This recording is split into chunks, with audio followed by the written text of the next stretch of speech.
Tolong dengarkan, kita semua sama. Kita Indonesia.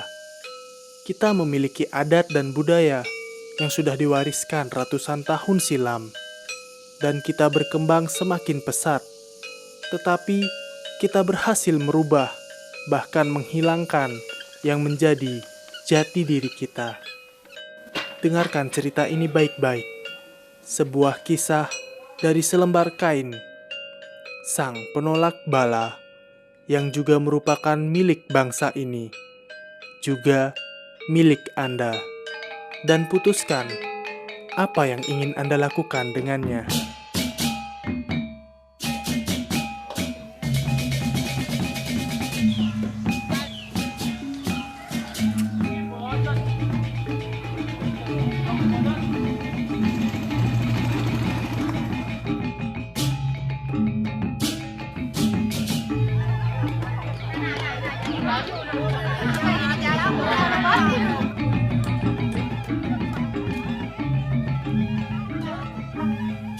Geringsing pada dasarnya diambil dari kata gering dan sing. Gering itu berarti sakit, sing itu berarti tidak. Dan saya anggap filosofi ini luar biasa ini. Nah, sehingga di sini kain geringsing itu juga berfungsi sebagai penangkal bahaya.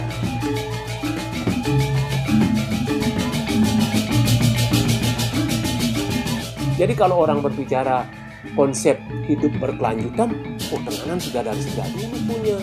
Orang kan baru ngomong itu. Kita sudah punya dan berjalan.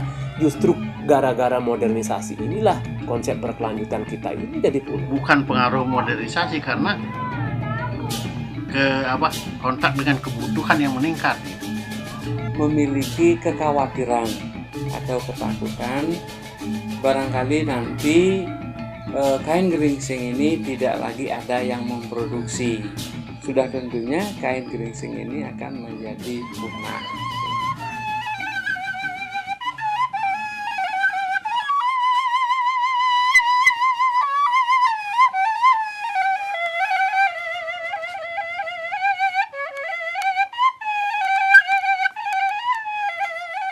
Desa Tenganan Pegeringsingan, sebuah desa dengan struktur adat dan budaya yang sangat kental. Terletak 3 km dari objek pariwisata Candi Dase. Sejak dahulu di desa ini bermukim masyarakat Bali Age atau masyarakat keturunan Bali asli. Tenganan ini menganut agama Hindu sebelum Hindu masuk ke Pulau Bali. Desa Tenganan ini memiliki ciri-ciri yang khusus atau karakteristik yang berbeda dengan desa-desa lainnya di Bali. Misalnya di bidang seni yang boleh dikatakan sakral seperti gamelan slonding, kemudian seperti juga gender dan lain sebagainya. Nah, kemudian kami juga mempunyai salah satu tarian yang tergolong sakral, yaitu seperti perang pandan atau menggeret pandan. Tuh. Ya, sebuah desa tradisional yang sangat kuno. Kalimat seperti itu kerap kali kita temukan bila kita sedang mencari tahu tentang desa Tenganan. Semakin pesat perkembangan teknologi, memudahkan banyak orang untuk mengetahui tentang desa Tenganan.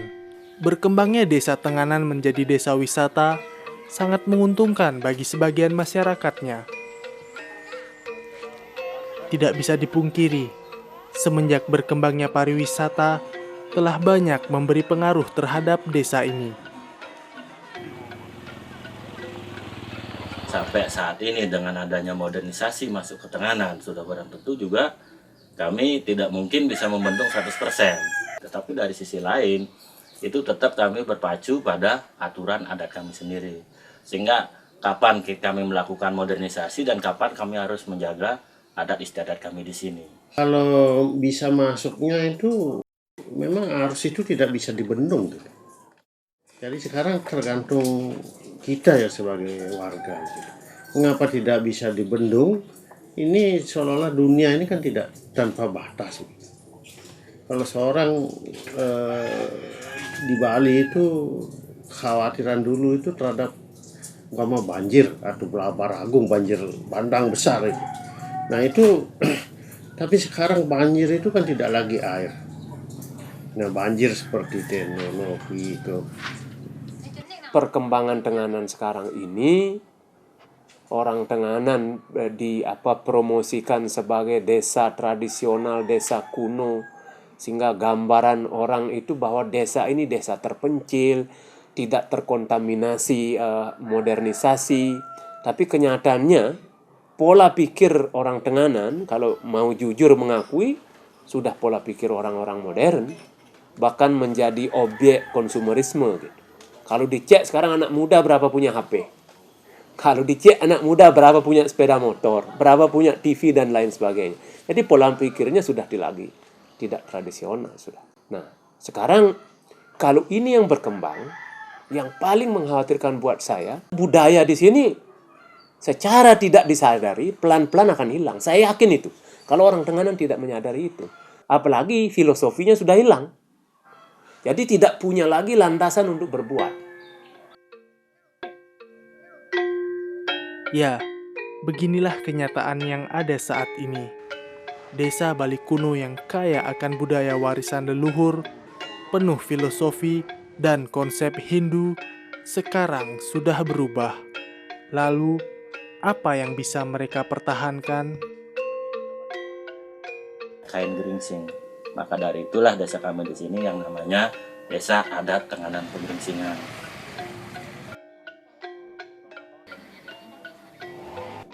Kain geringsing pada dasarnya adalah merupakan kain tenun tradisional yang satu-satunya ada di Tenganan Pegeringsingan.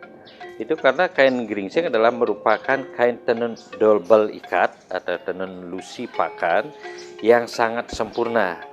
Nah, walaupun di negara-negara lain ada seperti di India, di Cina, di Jepang, tetapi tidak sesempurna yang ada di Tenganan. Terdiri dari dua suku kata.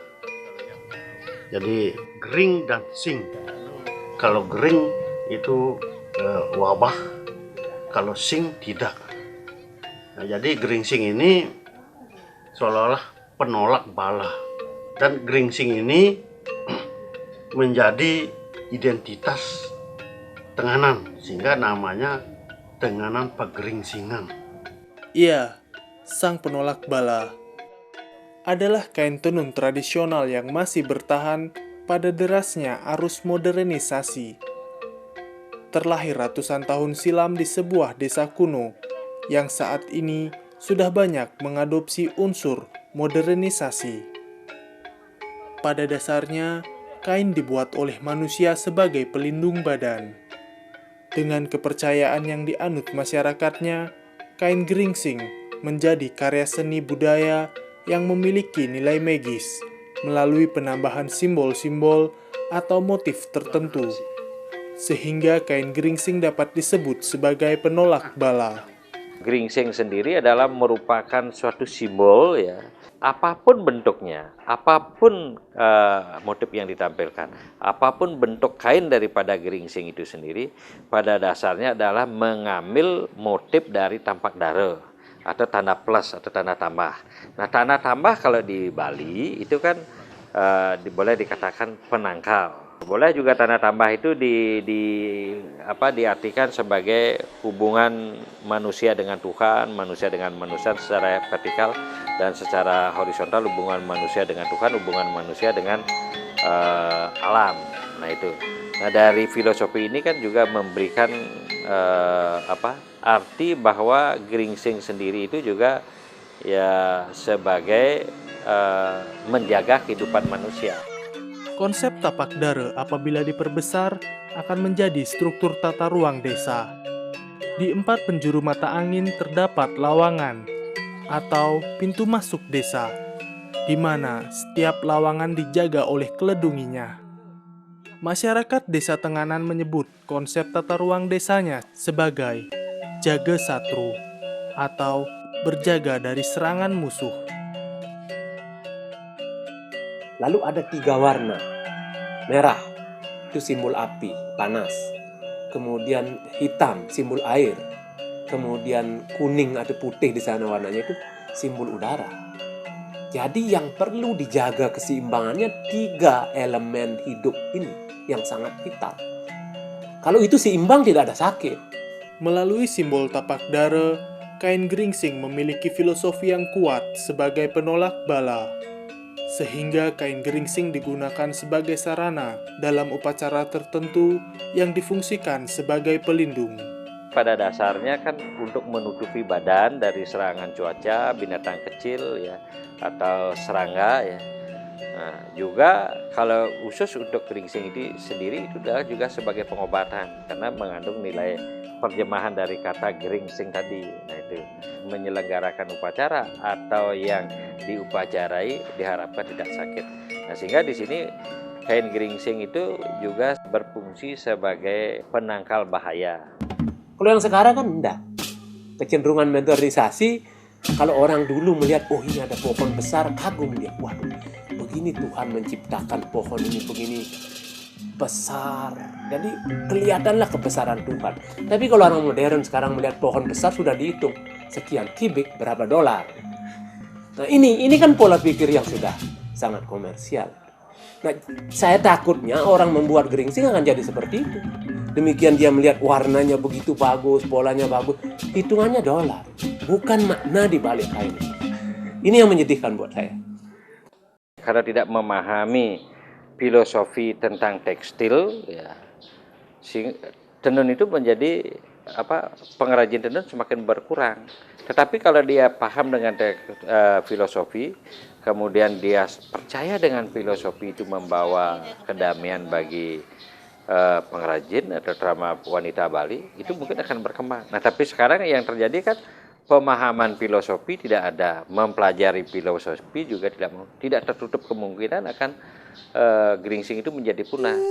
Sesuai dengan hukum karma yang termuat dalam lontar Siwagama, apabila seorang wanita tidak pernah atau tidak bisa menenun selembar kain, maka kehidupan setelah meninggal di alam itu mereka akan mengenakan pakaian dari kulit binatang. Dengan aroma darah, mereka akan selalu dikejar-kejar oleh binatang, sehingga mereka akan menanggalkan pakaiannya dan bertelanjang bulat. Pada saat mereka bereinkarnasi, mereka akan menjadi wanita yang pemalu, atau sebaliknya.